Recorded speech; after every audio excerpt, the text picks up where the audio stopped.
আসসালামু আলাইকুম দেশবাসী। আশা করি সকলেই ভালো আছেন। কিন্তু আমি অতটা বেশি ভালো নেই।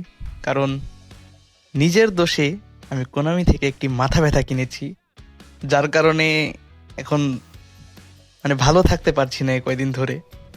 তো আমার মতো অনেকেই আছেন যারা সিলেকশন টোকেন দিয়ে আমার মতো একটু বেশি বুঝে খানকে নিয়েছেন।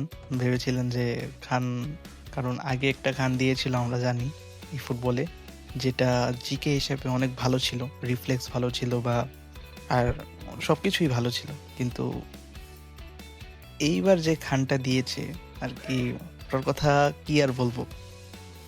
এই খানের থেকে আমার মনে হয় আমার কাছে একটি জান ওব্লাকের হাইলাইট কার্ড আছে, যেটা 99 রেটিং এর।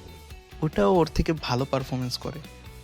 টি লং শটও ও আটকাতে পারে না, টি ট্যাপ শটও আটকাতে পারে না। কি ভাই, এটা কোনামি আর কি, এটা কি দিল আমাদের।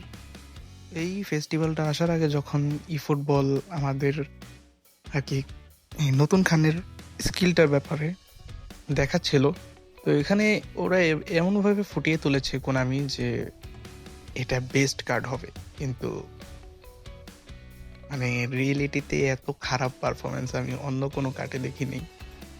তো এক কথায় আমার লাগে ও আসলে জিকে না, ও আসলে পিকে। কারণ আমরা পিকে মুভিতেও দেখেছি যে পিকে তার রিমোট যখন নাকি ওই স্পেসশিপের কলিং রিমোট খোঁজে আর কি, ওটা নিতে গেলে যেরকম মাইর খায়, তেমন এখান বল আটকাতে চাইলেও আটকাতে পারে না, এতটা অধম। আর কি বলবো ভাই। তো এখনো যারা সিলেকশন টোকেন দিয়ে কোনো প্লেয়ার সিলেক্ট করেননি, আমি তাদের বলবো খানকে সিলেকশন করেন না। কারণ খানের পারফরমেন্স খুবই বাজে। আমাদের আগে যে খানকে ফ্রিতে দিয়েছিল ওই খানের রিফ্লেক্স অনেক ভালো ছিল, তো এই খান একটা নর্মাল গোল আটকাতে পারে না, ভাগ্যক্রমে একটা দুটো আটকায়। এখন নেক্সট আপডেটে যদি কোনামি এই খানকে একটুখানি পারফরমেন্সটা ভালো করে দেয় তাহলে ব্যাপারটা আলাদা। আর আশা করি এটা কোনামি করবে, কারণ আমার মতো যারা নিয়েছে তারা অবশ্য যারা নিয়েছেন তারা একটা ভালো জিকের জন্যই নিয়েছেন। আর ভালো জিকে না থাকা এটা একটা এক প্যারাদায়ক বিষয়। তো আশা করি কোনামি এটা ঠিক করে দেবে।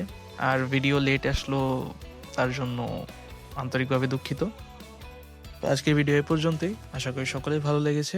সবাই ভালো থাকবেন, সুস্থ থাকবেন। আল্লাহ হাফেজ।